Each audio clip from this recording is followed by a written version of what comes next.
Hello, কেমন আছেন সবাই? আশা করছি সবাই খুব ভালো আছেন এবং সুস্থ আছেন। বেশ কয়েকদিন পরে আবার একটি বড় ভিডিও নিয়ে আপনাদের সামনে হাজির হয়েছি। আশা করছি ভিডিওটি ভালোই লাগবে। আমার মা একটা কথা বলতেন যে, যদি থাকে নসিবে আপনি আপনি আসিবে। তো আজকে হয়েছে সেই ধরনের একটা ঘটনা। তো তার আগে বলি, প্রত্যেক বছর কুরবানির ঈদে আমাদের অনেক ভালোবাসার মানুষ আছে, তারা আমাদের জন্য কুরবানির খাসির মাংস পাঠিয়ে দেয়। প্রতি বছরই এটা হয় নিয়ম করে। তো এবারই কেন জানি না, মানে কোনো জায়গা থেকেই আসেনি কুরবানির খাসির মাংস। বাজার থেকে কিনে এনে আমরা ঈদের মধ্যে খেয়েছি। তো যাই হোক, আশা ছেড়ে দিয়েছিলাম যে এবার হয়তো বা ভাগ্যে নেই, কারণ আমরা শুনেছি যে কুরবানির মাংসটা খেলে নাকি অনেক অসুখ, অনেক ব্যথা, শরীরের ব্যথা এগুলো নাকি ভালো হয়ে যায়। তো সেগুলো মনে করেই কিন্তু আমরা প্রতি বছরই কুরবানির খাসির মাংসটা যারা আমাদের গিফট দেয়, তো অনেক আনন্দ করে মজা করে আমরা রান্না করে খাই। তো এবার সেরকমটা কিছুই হয়নি। তো যাই হোক, ঈদ তো চলে গেছে বেশ কয়েকদিন আগেই। তো আজকে হঠাৎ করে একজন পরিচিত, সে হচ্ছে ফোন দিয়ে বলতেছে যে আমাদের জন্য একটু মাংস রেখেছে, তো সেটা যেন একটু সময় করে যে আমরা নিয়ে আসি। তো যাই হোক, নৈতিকের বাবাকে ফোন দিয়ে বলেছে, তো নৈতিকের বাবা যে মাংসটা নিয়ে আসছে। তো দেখেন, তাহলে কি আজকে আমাদের জন্য আরেকটা ঈদের দিন। তো ভাবলাম ঠিক আছে, মাংস যেহেতু পেলাম তাহলে একটু মজা করে রান্না করে খাওয়া যাক। তো সব কিছু ভেবেই চলে আসছি রান্নাঘরে। তো বেশ কিছুদিন ভিডিও করা হচ্ছিল না, মানে সব কিছু মিলিয়েই শরীর মন খুবই খারাপ, ভিডিও করার একদমই ইচ্ছে করে না। তো আজকে ভাবলাম ঠিক আছে, যেহেতু এটা পেলাম, এত সুন্দর একটা জিনিস গিফট পেলাম, তো আপনাদের সাথে যদি শেয়ার না করি তাহলে তো এটা আপনাদের সাথে বেইমানি করা হবে আমার, কারণ সব কিছুই যখন শেয়ার করি এটা কেন করব না, এত ভালো একটা জিনিস। তার জন্য চলে আসছি আপনাদের সাথে শেয়ার করতে। তো সব কিছু মশলা দিয়ে মাখিয়ে এই যে আমি চুলায় বসিয়ে দিয়েছি।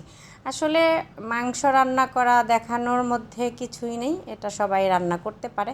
তবে এক একজন এক এক স্টাইলে রান্না করে, তো যার জন্য দেখা যায় একটু ভিন্নতা থেকেই যায়। তো আমার ঘরে সবাই হচ্ছে খাসির মাংসটা আলু দিয়ে একটু পাতলা পাতলা ঝোল বেশি পছন্দ করে, তো আমি সেভাবেই রান্নাটা করতেছি। ছোটোবেলা থেকে দেখতাম আমার মা বাবা, তাদেরকেও দেখতাম খাসির মাংসটা খুব পছন্দ। আমার বাবুর তো বেশি পছন্দ, মানে খাসির মাংস হলে সে অনেক খুশি হয়ে যায়। আর ইদানিং মাছ খেতে পারে না, তো দেখা যায় খাসির মাংসটা হলে একটু ভাত খেতে পারে, আর মুরগির তো সে খেতেই চায় না। তো ছোটোবেলা থেকেই আমাদের বাসায় খাসির মাংসটা আমরা সবাই পছন্দ করি জন্য আনা হতো। আসলে অনেকটা যে মানে আভিজাত্য বা বিলাসিতায় ছিলাম সেটা বলবো না। আমাদের মতো মধ্যবিত্ত ফ্যামিলিতে যেরকম মানুষ চলে সেরকমভাবেই আমরাও বড় হয়েছি। আমাদের মা বাবাও চেষ্টা করেছে আমাদের কোনো কিছুর অভাব না রাখতে। অনেক কিছু হয়তো বা দিতে পারে নাই, কিন্তু যতটুকু দরকার অতটুকু অবশ্যই পেরেছে। আর সত্যি কথা বলতে আজকালকার দিনের বাচ্চাদের মতো আমাদের অতটা চাহিদাও ছিল না। যতটুকু দিত তারা অতটুকুতেই আমরা খুশি থাকতাম। ছোটোবেলা থেকেই অল্পতেই বড় হয়েছি, তো যার জন্য এখনও অনেক বেশি চাহিদা আমার কখনোই না। জাস্ট মনের বা শখের কোনো কিছু যখন হয়, ইচ্ছা হয়, সেটা পূরণ হলেই খুশি হয়ে যায়। অনেক কিছু দরকার নেই জীবনে, আসলে বেঁচে থাকতে হলে সত্যিই কিন্তু অনেক কিছুর দরকার নেই। তো এই যে দেখেন, একদম লাল লাল খাসির ঝোল রান্না করা হয়ে গেছে।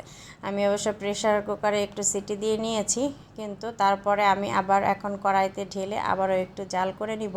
কারণ হচ্ছে প্রেশার কুকারে সেদ্ধ তো হয়ে যায়, কিন্তু মানে চুলায় জাল করার মতো যে একটা মজা, সেইটা কিন্তু পাওয়া যায় না। যার জন্য আমি পরে হচ্ছে আবারও একটু এরকম করে ফুটিয়ে নিয়ে তারপরে গরম মশলার গুঁড়াটা দিয়ে দিই, তাহলে মাংসটা খেতেও অনেক টেস্ট হয় আর সব দিক থেকেই পারফেক্ট হয় আর কি। তো এই যে আমরা খেতে বসে গেছি আজকে দুপুরবেলায় আমরা তিনজন, আরিন আজকে বাইরে চলে গেছে নাই। তো এই যে দেখেন লাল লাল খাসির ঝোল, কার কার মুখে পানি আসছে সত্যি করে বলবেন। আর হচ্ছে ওই যে করলা ভাজি দিয়ে প্রথমেই খেয়ে নিচ্ছি, সাথে একটু কাসুন্দি দিয়ে দিলাম, এটা তো আমার অনেক বেশি পছন্দের।